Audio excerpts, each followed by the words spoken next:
dama bett ci sama kawlal sama jëkkër ak cousinam bi nga xam ne ñoom ñaar dañuy génn. damay dugg ci sëy ak sama jëkkër amoon naa confiance boo xamante ne ci moom foogoon naa ne dara du ko mën a dindi ci àdduna lépp li ma doon seet ci góor gis naa ko ci moom. bi ma takkee nag ma ñëw sëy ci kër famille. yàlla dogal ñu am benn doom.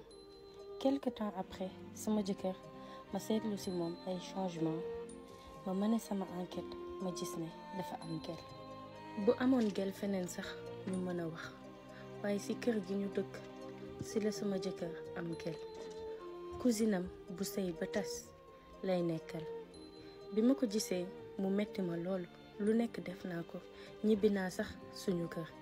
samay waajur andiwaat ma ne ma dañ ma muur ma dem sëyi nekkul damay neex lekk ma ñibbise. ñëpp wax ku nekk arrangé ñëpp wax ak tamit sama jëkkër pour mu bàyyi. sama jëkkër ne bàyyi na nekkatul moom ak kooku. le temps passe waaye sama jëkkër dafa soppeeku même bu ma ko laajee xaalis pour ndugg wala pour mottali du ma jox. te may gis ne day jox cousinam boobu xaalis. cousinam boobu nag ak ay yaayam ak mbokkam yi nekk ci kër gi dañoo def seen équipe di ma xeex ci biir kër gi te man maa leen rax ñoom ay mbokk lañ.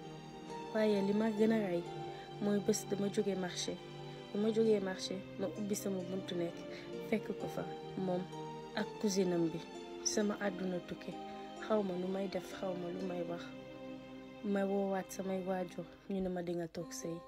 sam papa ne ma fii de boo fi ñëwee xamal ne mënoo fi toog dañ laa muur nga dem sëy foofu ngay toog.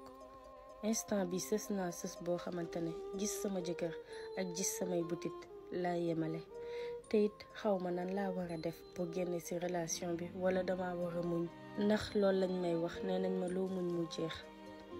ma soxla ci ay conseils. À bientôt, je vous attends.